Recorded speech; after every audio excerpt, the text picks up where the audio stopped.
And even though I feel like I'm doing something for the first time, I also have this like soul knowledge, like I've done this before. Like I've co-created before with energy in very non-tangible ways that then became tangible. So one of the first things we talked about, we were like, how do we take these like dimensional thoughts and put them onto something in the dimensional world? Hey everybody, it's Tanya here. I'm so excited to share an excerpt from my new podcast called Women Working with Light. It is a series of interviews with women from around the world who are doing what they love in service to themselves and to others. And I cannot wait to share my first guest with you today. This is Autumn Manzo. And in this particular excerpt, she is talking about channeling a group that she refers to as the Titanic Starseed Council. She also talks about co-creating a new and upcoming oracle card deck with a galactic tribal group. So turn on your closed captioning and enjoy this fantastic interview. And I had so many emotions coming up, right? And I just started drawing to like comfort myself. So when I was a kid, I used to draw. I don't have a big history of doing a lot of art or whatever. I just started doing it in early 2019, like for therapeutic purposes. And pretty soon I'm getting images in my head of different hearts and how to draw them. And then light beings start coming into the picture. And I'm like, okay. And I start doing it and just had a series of them. And then I'm talking to a coach or something in one of my creative groups, and they mentioned, wow, I could see those as part of a book. And I had like 6 images, and all of a sudden I was like, oh, the Titanic book. And it did. And so basically these two individuals, this one's named Orion and this is Blaze. And they kind of represent the Titanic and the Olympic. And the consciousness of the different types of consciousness that can be sinking, consciousness that's sinking, and a consciousness that is more stable and infinite. So this is finite and infinite, and it's the dance between the two. And so all these images started coming to me about duality, about just understanding the nature of duality. And I think I was at the library with my son, and somebody brought out some Kool-Aid to dye something. And it was pink and blue, and all of a sudden they accidentally mix the colors and it starts flowing towards me purple. And the light beings say, that's the color of unity. And so that's why we're purple. And so you'll see that my background of different hearts will be purple because the colors themselves carried like a frequency. And so, so then I just started, I did my meditation book, which is different heart images and then some questions and a little bit of a paragraph that I channeled for each of them. Mm-hmm. And to do that, I also channeled, it was like a secondary 20-page just written channeling of just, I could just sit and then they kind of directed me what paragraphs to use in the book. So I'm just curious when you say they, so is that the Titanic Council? Yeah. So particular beings that you work with? Yeah. So the Titanic Council is for my meditation book. And whenever it's topics of duality, I feel like they're the ones that communicate with me. Mm-hmm. And then it's a different energy to work with this oracle card deck that I'm channeling. We think it's the co-creator and I, we're not even definitely sure who we're channeling. We think it's like a tribal connection of star races, like once again, a council of star races that work together in another realm and then impart information and how to work together more in this realm. So you and your co-creator are channeling the same energetic groups at the same time? Yes. Oh, tell me about that. So that was 2019. Okay, so 2019 was my meditation book. And then 2020 and 2021 were basically focused on living out, integrating, which is what the Titanic Council told me they were. They were integration partners. They're how to live in more integrated with yourself as a a human being, but also a spiritual being. And so you are both of these sometimes, right? If you're incarnate. And you're going to need to know the dance between those and how to honor yourself. So that's kind of the gist. A lot of my heart work meditations are two opposites that actually work together. Yeah. So it's kind of like not seeing things as so opposite, but as counter partners, two sides of a coin. So that's kind of where my energetic kind of tuning in ability came. And so I actually had this message come to me when I was thinking about making a second meditation book. And the message was, you're going to do an oracle card deck next. And I was like, what? I didn't even own an oracle card deck at that point in time. And I was like, so I'm starting to think all these images are going to have to be on oracle cards. And I'm kind of like, that's a lot. So 2020, of course, we got the pandemic, right? In 2020 and 2021, I'm trying to get my art studio. At the end of 2021, I started to have a very dark night of the soul where I had my studio. Finally, I had to do the walls, the floors, the ceiling. I get my studio all set up and I want to invite families out to create or whatever. And I start hitting some roadblocks and all these like no's just started weighing on me. Like, oh my gosh, I had this great mission, but you're getting this big no from the universe. And I took it very to heart, where when I started coming to 2022, I was like feeling empowered, like, what can I do to change this? And so I chose the word faithful as my 2022 word. And one of the leadings of my soul said, get involved in some online communities. Like if you're feeling a lack of connection or whatever, don't just look at your art studio as like the way to do this. Get involved in some online communities with different meetups of like-minded people and fulfill your need. Because I had a need for socialization. So I realized it wasn't really about my mission. I was really seeking a need and just feeling very unmet. So I'm going to be faithful. So I show up to a first little online meeting and we're talking and I'm really connecting with this one woman, just like she's going through a dilemma and I'm getting these questions like, oh, ask her this, ask her to think about this or this.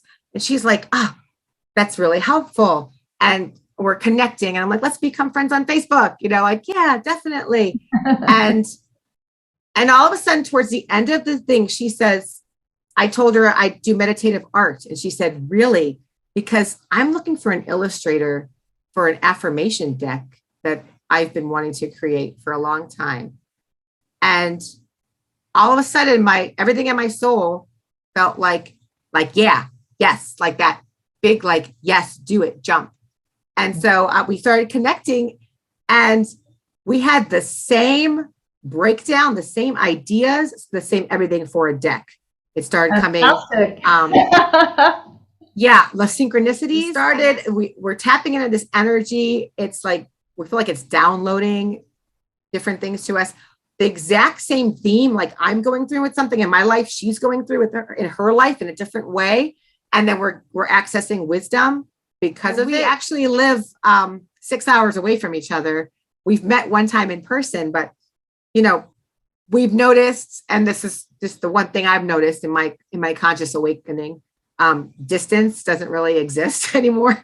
Physical distance. Yeah, you can meet with each other in the quantum field or another realm and really connect. When you have those moments where you meet somebody that really you identify with their energy and you just recognize them, and some people will call it soul family or energetic twins or whatever you want to call it, but it's just that ease of flow and back and forth and the synchronicities within your lives, and it makes these processes just spark alive, doesn't it? Yes, it does. And even though I feel like I'm doing something for the first time, I also have this like soul knowledge, like I've done this before, like I've co-created before with energy in very non-tangible ways that then became tangible. So one of the first things we talked about, we were like, how do we take these like like dimensional thoughts and put them onto something in the dimensional world. And I know you do this, Tanya, with your channeling. And it's definitely, it's something that the human mind, you know, has to kind of take a backseat to, and allow the dimensions, the dimensional collapse, even subtle shifts in our energy field and how your energy might be flowing, how it's activating within you. And this phoenix is an image of like, it can crash and burn and rise again, right? And it's like life is so much about this process of letting go and it's such rising. A great symbol of duality, isn't it? Yeah. You know, like you have like destruction and creation, and death and life and rebirth and transition, and especially for people that are going through the whole awakening process, because that is the whole process. It's constantly awakening to do new ideas and new things. So yeah, I'm gonna show you one more card. This is Regulate. It's an ocean theme, and then the immersion card is water, and that's beautiful. That first card, that's the root chakra, is breathe. The immersion is a forest. Yeah, I was.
Different. So the other ones, we'd just be talking or talking about a theme, and I would say, I'm getting this image, or I would get the image, and over a series of days, it becomes more clear.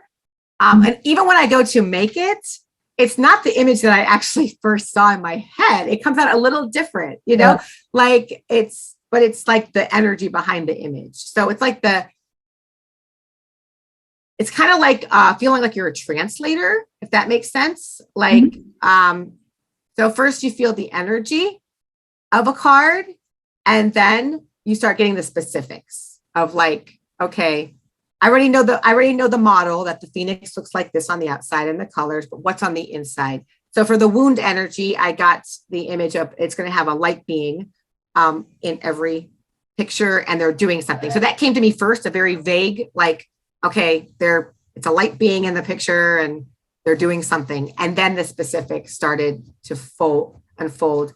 I sit down, I put my ear pods in, I put on music, usually meditation music.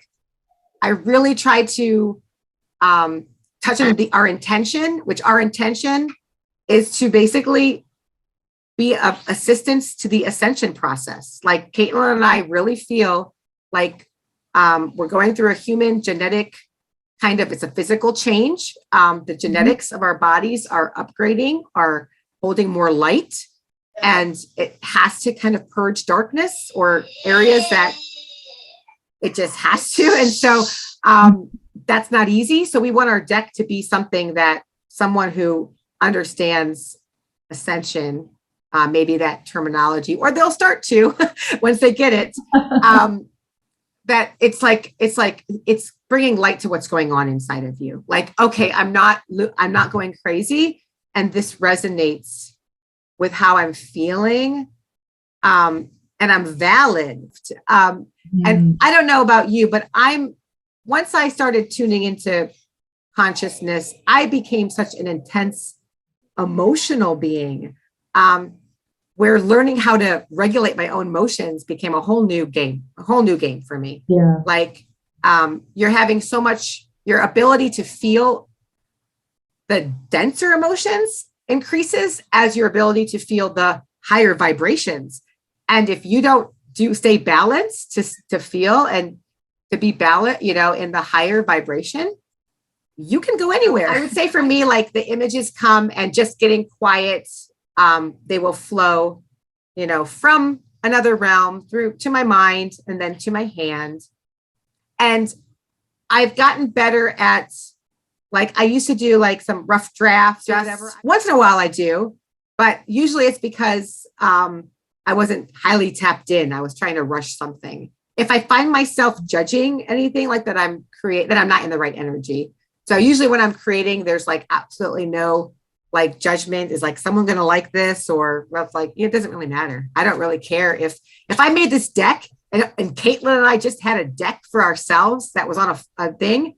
We feel like we did our job. Like we don't have that feeling like we have to have it published and shared, but we feel like that's the motivation and the intention. We're actually offering support for people as they're going through this process, and also giving them a community, which goes back to the work that you've been doing in general. Yes, full circle.